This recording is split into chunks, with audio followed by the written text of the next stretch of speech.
Mga tol, matagal-tagal na rin akong di nakakain ng ekop. Nakakain na ba kayo ng ekop? Tampal ekop, mga utol.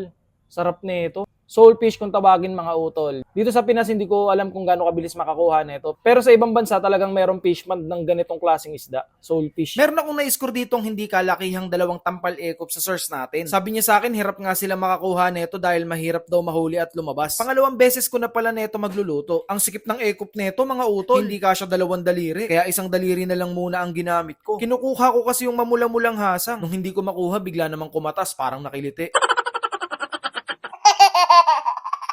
Pero seryoso, mga utol, bakit ba tampal ekop ang tawag nito sa atin? Comment mo nga kung alam mo. Ipipili ko pala to, mga utol. Binuhusan ko lang ng mainit na tubig ang balat nila para mabilis matanggal. Dati napapanood ko lang yung bubuhusan ng mainit na tubig pero effective pala talaga yun. Pati sa kabilang part din. Ganon din ang ginawa natin. Mukha lang yung walang balat pero balat talaga yan, mga utol. Satisfying din yung pagtanggal ng balat nitong ekop na to, grabe. At nung matanggal ko na magkabila, inumpisahan ko na ipili. Dahil maliit nga yung size nila, medyo nahirapan ako ng bahagya. Hindi pantay-pantay ang pagtira natin, mga utol. Pero nagawa naman natin na successful. Hinanda ko na din yung breading natin. Kapirasong harina, garlic powder, ground pepper, at konting magic. Then mabilis ang halo. Nagbasag na din ako ng isang itlog, tsaka ako binate. Nagsindi na din ako ng kalan para sa kawali natin, mga utol. Gamit tayo ng olive oil. Pero kung wala ka pang GERD, pwede yan kahit anong klaseng mantika. Yung proseso ng pagprito yung usual na ginagawa natin. Di na nga ako nakapag wet and dry method dito dahil ang babaw lang nung harina. Kaya safe na to, mga utol. Ako lang din naman ang kakain. Saglit na saglit ko lang pinirito ang mga pilay ng tampal ekop. Wala pang tag isang minuto magkabila. At nung matapos na prituhin, nag-prepare na din ako ng patatas, mga utol. Sasamahan ko pa sana ng ibang veggies kaso medyo epic lang dahil nauna ko iprito yung ekop. Maganda sana dyan, halos sabay sila niluluto para mainit parehas pagkakainin. Kaya patatas na lang muna ang isinama ko. Pinakuluan ko lang to hanggang sa lumambot ng kaunti. At habang nakasalang, ginawa na natin yung pacham natin kung tawagin. Plain yogurt ang ginamit nating base. Chicken powder, ground pepper, at oyster sauce muna ang inuna ko. Dahil nga pachamba, kapakapa muna at nung hindi pa sapat, nilagyan ko ng mustard at nag-add ako ng oyster sauce. Habang hinahalo ko, iniisip ko yung lasa na may kulang pa dito na pitik, kaya nilagyan ko na ng asukal. At ayun, bumalansi na. Matapos ang pachamba natin, mga utol, proceed na tayo sa plating. Ganda sana ng presentation nito kung may carrot at sayote pa, pero laban na yan.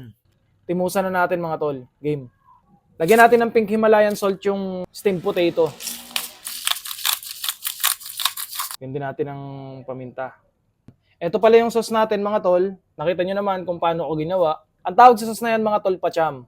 Pachamba. Alam na alam nyo yan, mga tol. Game, try na natin. Try muna natin ang walang sauce.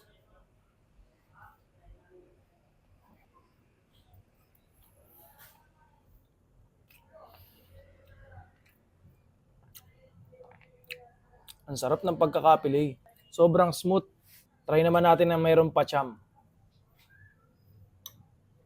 Woo! May pacham.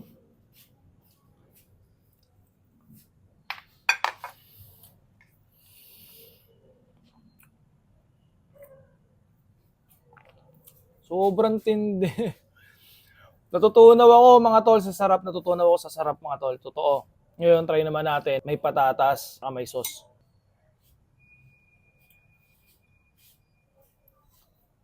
Parang ito yung perfect bite, mga utol, oh. Woo!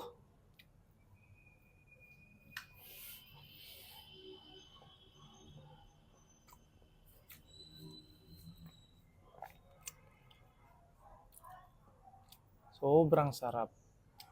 Kaya kapag meron kayo naabutang ganito sa mga market na pupuntahan nyo, birahin nyo na rin, mga utol.